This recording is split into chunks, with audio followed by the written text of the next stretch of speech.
Bismillahirrahmanirrahim. Assalamualaikum warahmatullahi wabarakatuh. Setiap tahun perubahan iklim menyebabkan peningkatan penyakit akibat cuaca ekstrim dan polusi udara.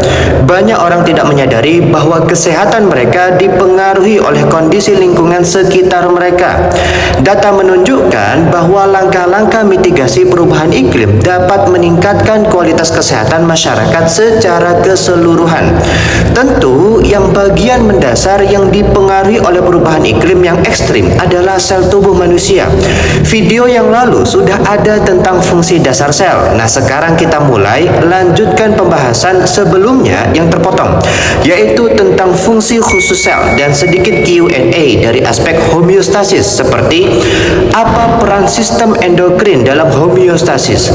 Kemudian yang kedua, bagaimana tubuh manusia merespons kadar oksigen yang rendah dalam darah.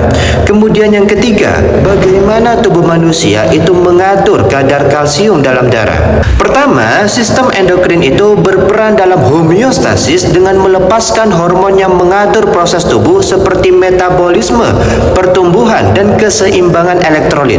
Kedua, tubuh manusia itu merespons kadar oksigen rendah dengan meningkatkan laju pernafasan dan detak jantung untuk meningkatkan suplai oksigen ke jaringan. Ketiga, tubuh manusia itu mengatur kadar kalsium melalui hormon paratiroid dan kalsitonin yang mengontrol penyerapan kalsium di usus, ekskresi oleh ginjal, dan pelepasan dari tulang. Nah, masuk ke pembahasan utama, yaitu kelenjar eksokrin.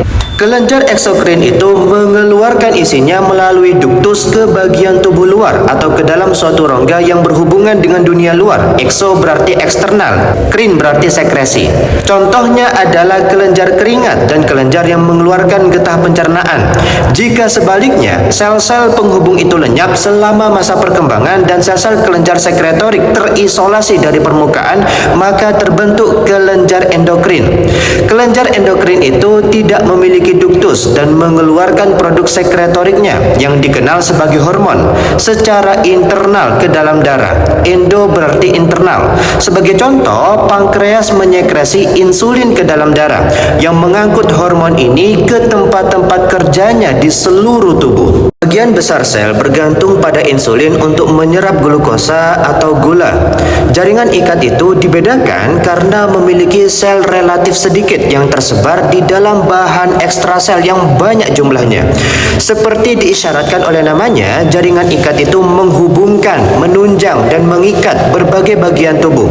Jaringan ini mencakup beragam struktur, misalnya jaringan ikat longgar yang melekatkan sel epitel ke struktur di bawahnya, yaitu tendon. Tendon yang melekatkan otot rangka ke tulang. Nah, tulang yang memberi tubuh manusia itu bentuk, dukungan, dan perlindungan. Dan darah yang mengangkut bahan dari satu bagian tubuh ke bagian lain. Kecuali darah, sel-sel di dalam jaringan ikat menghasilkan molekul struktural khusus yang mereka lepaskan ke dalam ruang ekstrasel di antara sel-sel. Salah satu dari molekul tersebut adalah serat protein yang mirip pita karet yang disebut elastin, yang keberadaannya memungkinkan peregangan dan recoil berbagai struktur, misalnya paru-paru yang selama bernafas berkembang dan mengempis secara bergantian. Jaringan otot, saraf, epitel, dan ikat adalah jaringan primer dalam arti klasik, yaitu masing-masing adalah kumpulan terintegrasi sel-sel dengan fungsi dan struktur khusus yang sama. Kata jaringan juga sering digunakan seperti pada kedokteran klinis untuk mengartikan kumpulan beragam komponen sel dan ekstrasel yang membentuk suatu organ, misalnya jaringan paru-paru atau jaringan hati. Sekarang kita masuk ke tingkat organ. Organ adalah suatu unit yang terbentuk dari beberapa tipe jaringan. Organ itu terdiri dari dua atau lebih tipe jaringan primer yang tersusun bersama untuk melakukan fungsi-fungsi tertentu. Lambung adalah contoh suatu organ yang dibentuk oleh keempat jenis jaringan primer. Saya berikan gambar visualnya. Ada jaringan epitel sebagai proteksi, sekresi, dan absorpsi. Ada jaringan ikat sebagai penyokong struktural. Ada jaringan otot sebagai pergerakan, ada jaringan saraf sebagai komunikasi, koordinasi, dan kontrol. Jaringan yang membentuk lambung berfungsi secara kolektif untuk menyimpan makanan yang ditelan, mendorongnya ke dalam saluran cerna lainnya, dan memulai pencernaan protein. Bagian dalam lambung itu dilapisi oleh jaringan epitel yang menahan transfer bahan-bahan kimia pencernaan yang keras dan makanan yang belum tercerna dari lumen lambung ke dalam darah. Sel kelenjar epitel di lambung itu mencakup sel eksokrin yang mengeluarkan getah pencernaan dan protein ke dalam lumen, dan sel endokrin yang mengeluarkan hormon yang membantu mengatur sekresi eksokrin dan kontraksi otot lambung. Dinding lambung itu mengandung jaringan otot polos yang kontraksinya mencampuri makanan dengan getah pencernaan dan mendorong campuran tersebut keluar lambung menuju ke usus. Dinding lambung juga itu mengandung jaringan saraf yang bersama dengan hormon mengontrol kontraksi otot dan sekresi kelenjar. Jaringan ikat itu menyatukan semua jenis jaringan tersebut. Untuk gambar yang ini ada kelenjar eksokrin dan endokrin. Untuk yang di atas, sel-sel kelenjar eksokrin melepaskan produk sekresinya melalui duktus ke bagian luar tubuh atau ke dalam rongga yang terhubung dengan bagian luar. Untuk gambar yang di bawahnya, sel-sel kelenjar endokrin melepaskan produk sekresinya atau hormon ke dalam darah. Kita lanjut ke tingkat sistem tubuh. Sistem tubuh adalah kumpulan organ-organ terkait. Sekelompok organ itu tersusun lebih lanjut menjadi sistem tubuh. Setiap sistem adalah kumpulan organ yang melakukan fungsi terkait dan saling berinteraksi untuk melakukan suatu aktivitas yang esensial bagi kelangsungan hidup tubuh keseluruhan. Sebagai contoh, sistem pencernaan terdiri dari mulut, faring atau kerongkongan, esofagus, lambung, usus halus, usus besar, pankreas eksokrin, kelenjar liur, hati, dan kandung empedu. Organ-organ pencernaan ini bekerja sama untuk memecah makanan menjadi molekul-molekul nutrien kecil yang dapat diserap ke dalam darah untuk disebarkan ke semua sel.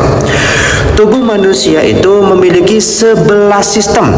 Yang pertama, sirkulasi, pencernaan, pernafasan, kemih, tulang, otot, kulit, imun, saraf, endokrin, dan reproduksi. Video-video selanjutnya akan membahas secara terperinci tiap-tiap sistem tersebut.